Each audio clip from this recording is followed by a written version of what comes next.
Ahora vamos a hablar sobre el cálculo de equilibrio con coeficientes de actividad.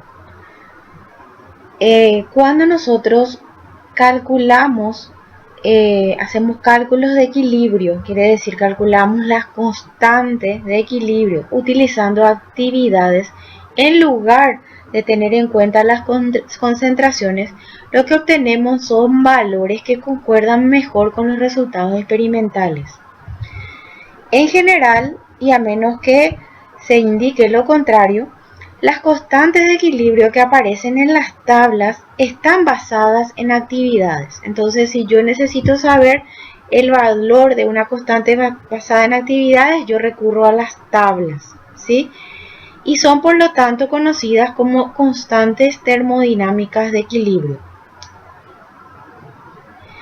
Para entender la diferencia entre estas dos constantes y ver el efecto que tiene usar o no usar actividades en los cálculos, vamos a hacer un ejercicio y vamos a analizar muy bien el resultado.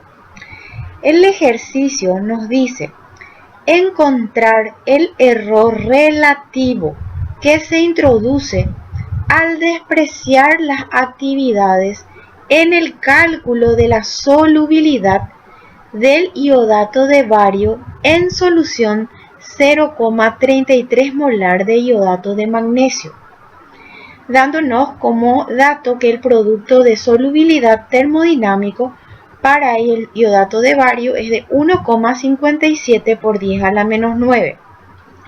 Tenemos en cuenta la reacción por la cual se disocia el sólido poco soluble, que es el bario, dando iones bario y dando iones iodato. Entonces, por cada iodato de bario se genera un bario y dos iodatos, que ya habíamos visto en ejemplos anteriores.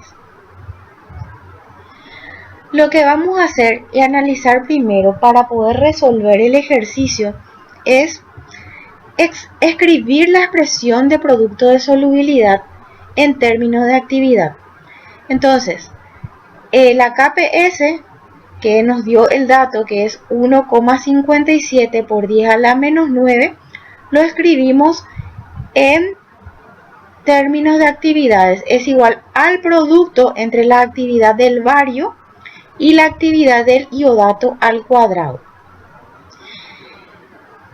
Luego lo que hacemos es sustituir las actividades por el producto entre el coeficiente de actividad y la concentración de cada uno. Entonces, para el bario sería la concentración del bario por el coeficiente de actividad del bario. Y para el iodato, la concentración del iodato al cuadrado por el coeficiente de actividad del iodato al cuadrado es igual a la KPS. Donde lo que vemos es que si reordenamos esta ecuación, que en realidad lo que hacemos es la expresión que está marcada acá, la dividimos ambos miembros, tanto este miembro de la izquierda como el miembro de la derecha, por el producto entre los coeficientes de actividad de bario y iodato. Entonces van a haber términos que se van a eliminar y reordenando nos va a quedar esta ecuación que relaciona la constante termodinámica del producto de solubilidad del, en este caso, iodato de bario con la KPS', que es la constante dependiente de concentraciones. Y vemos que KPS' es igual a KPS termodinámica sobre el producto entre los coeficientes de actividad de bario y de iodato al cuadrado. Tenemos así como resultado de haber hecho esto la ecuación que relaciona ambas constantes. Ahora bien, necesitamos como dato para poder resolver este problema calcular la fuerza iónica de la solución. En este caso tenemos que trabajamos en una solución de iodato de magnesio.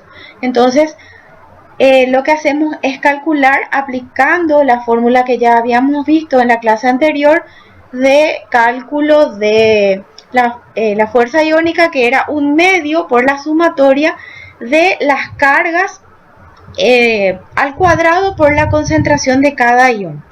Y al calcular obtenemos el resultado de 0,099, que aproximadamente es igual a 0,1. Entonces, para este cálculo se ha supuesto que tanto los iones bario como iodato del precipitado, quiere decir del iodato de bario, que es la sal sólida, no afectan de manera significativa la fuerza iónica de la solución. Por eso es que no lo tuvimos en cuenta para el cálculo que hicimos de la fuerza iónica. Bien, a partir de acá, una vez que tenemos el valor de la fuerza iónica, nos vamos a, lo que tenemos que hacer es de la tabla que yo les había mostrado, en la que tenemos los coeficientes de actividad para algunos iones a 25 grados centígrados. Como ya tenemos la fuerza iónica, ya podemos sacar los valores de los coeficientes de actividad a una determinada fuerza iónica. Entonces nos había salido un valor de 0,1 y ese valor existe en la tabla. Entonces lo que hacemos, vemos aquí, está marcado con la flecha, lo que hacemos es buscar a los iones correspondientes. Tenemos para el caso del bario, yo ya les saqué aquí el dato, el resultado es 0,38, el bario está aquí. Y para el iodato es 0,77, recorremos esta fila y buscamos el iodato y está aquí.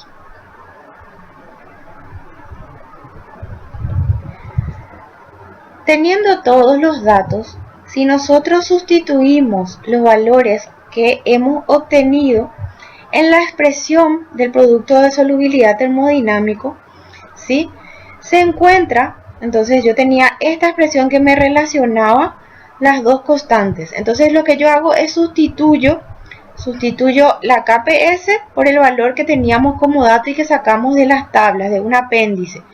Y yo hallé, a partir de las tablas, yo hallé los coeficientes de actividad de los dos iones previo cálculo de la fuerza iónica. Entonces lo que hago es sustituyo en esta ecuación y obtengo el valor de KPS', que es KPS', la constante de equilibrio que depende de las concentraciones, y me sale un resultado de 6,8 por 10 a la menos 9. Una observación importante que quiero hacer es si en el caso de que yo haya calculado una fuerza iónica y el resultado me haya salido un valor que no está en la tabla, que no está en las columnas, que como vimos en el ejercicio, ustedes lo que pueden aplicar en este caso es la ecuación de Debye-Hückel para poder calcular, solo que necesitan los otros datos que ustedes ya han visto que necesitamos al aplicar la ecuación de Debye-Hückel. Bien, a partir de aquí, una vez que calculamos nuestra KPS', pero con los datos que tiene en cuenta ya las actividades, vamos a partir de ahí, determinar la solubilidad molar de nuestro iodato de bario. Y vamos a proceder de la misma manera que hicimos con ejercicios anteriores, donde nosotros habíamos descrito que el equilibrio entre iodato de bario y los iones generados, veíamos que por cada mol de iodato se generaba un mol de bario y 2 de iodato, y que la solubilidad molar del iodato de bario es igual a la concentración de bario, o podríamos decir que es también igual a 1 medio de la concentración del iodato. Entonces, si yo quiero despejar concentración de iodato, va a ser igual a 2 por concentración de bario. Entonces, nada más recordar lo que habíamos visto en las clases anteriores. Para determinar la concentración de iodato, yo tengo que considerar que yo puedo tener dos fuentes posibles de iodato. El iodato de bario, que es mi sólido poco soluble, y el iodato de magnesio que está en solución, que tiene una concentración de 0,033 molar. Entonces, tenemos que, para hallar la concentración de iodato, a partir del iodato de magnesio, lo hago multiplicando la concentración por 2, más 2 por concentración de bario. Pero en este caso hay que considerar que yo puedo anular este término para simplificar mis cálculos, debido a que yo sé que el iodato de bario tiene muy baja solubilidad. Entonces, si yo anulo este término, me queda que la concentración del iodato es aproximadamente igual a 0,066. Entonces, teniendo esta concentración de iodato, yo la puedo llevar a mi expresión que tengo acá arriba, ¿sí? Que yo, basándome en la KPS' que yo calculé, entonces concentración de bario por concentración de iodato que yo calculé al cuadrado es igual a 6,8 por 10 a la menos 9. Despejo concentración de bario porque la concentración de bario es igual a la solubilidad molar del iodato de bario y me sale un resultado igual a 1,56 por 10 a la menos 6 molar, que está marcado con la letra A que ustedes pueden ver en la presentación. Entonces, este resultado fue el obtenido a partir de todos los datos en los cuales nosotros usamos los coeficientes de actividad, ¿sí? Tuvimos en cuenta todo, entonces les vamos a considerar para este ejercicio como el valor verdadero porque yo tuve en cuenta todos los coeficientes de actividad y hasta la fuerza iónica, evidentemente. Ahora, si yo no tuviera en cuenta y despreciara las actividades y trabajara solo con concentraciones, esta igualdad de concentración de bario por iodato, yo sustituyo la concentración de iodato que obtuve por la aproximación y coloco acá el valor que yo tengo en tablas de la concentración del KPS', ¿sí? El KPS obtenido.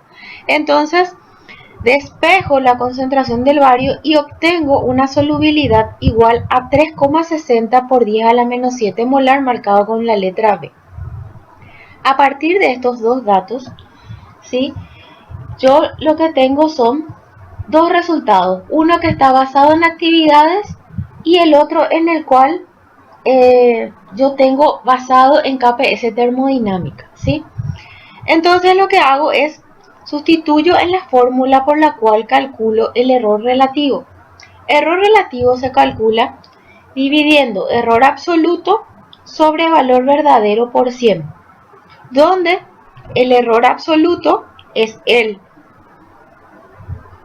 valor considerado como un XI, que puede ser un valor que no se considera el valor verdadero, menos el valor verdadero sobre el considerado el valor verdadero. ¿Por qué le consideramos valor verdadero?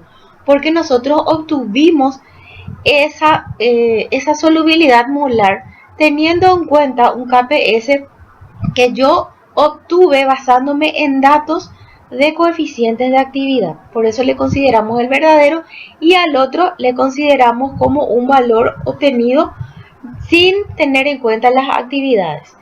Multiplicamos eso por 100 y nos sale un resultado de error relativo igual a menos 77%.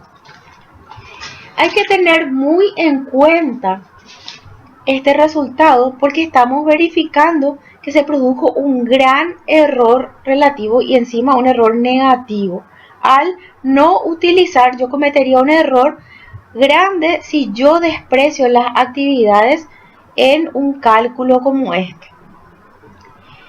Por omitir los coeficientes de actividad en los cálculos de equilibrio, yo puedo llegar a obtener un resultado como en el ejercicio que acabamos de resolver. Pero hay que tener en cuenta que en ocasiones, al aplicar las leyes de equilibrio, se suelen despreciar los coeficientes de actividad y se emplean simplemente, como habíamos visto en los ejercicios anteriores, las concentraciones molares. Lo que logramos al hacer eso nosotros es simplificar los cálculos y se habrán dado cuenta que reducimos la cantidad de datos que requerimos. Y en la mayoría de los casos, esa suposición de considerar que el coeficiente de actividad es igual a 1 y que yo puedo usar indistintamente las concentraciones, no trae un error tan grande. Pero hay otras ocasiones, como las que vimos en el ejemplo que realizamos recién, en que los errores pueden llegar a ser considerables. Y esto es muy importante, sobre todo en la carrera de ustedes, porque el parámetro numérico de coeficiente de actividad es un parámetro muy importante porque mide la diferencia entre lo que se considera el estado ideal de una solución y el estado real. El estado real lo que hace es alejarse de la idealidad. Entonces, generalmente porque nosotros no solemos trabajar en condiciones límites. Entonces, condiciones límites, ¿se acuerdan que era a fuerzas iónicas muy bajas, concentraciones muy bajas? Nosotros no solemos trabajar en esas condiciones, entonces nos alejamos de esa idealidad. Y existen muchos parámetros termodinámicos y electroquímicos que dependen de actividad y que ustedes van a usar mucho en su carrera. Por ejemplo, el punto de fusión, el punto de ebullición, el potencial de celda. Ustedes van a tener que hacer en el futuro, en otras materias, por ejemplo, simulación de procesos en baja escala, ¿sí? Industriales. Entonces ustedes van a tener que hacer correcciones de estos valores y ahí se van a dar cuenta de la importancia real de utilizar los coeficientes de actividades a la hora de considerar el cálculo de las constantes de equilibrio, porque se habrán dado cuenta la influencia enorme que tiene el considerar o no las fuerzas iónicas del medio y considerar el coeficiente de actividad.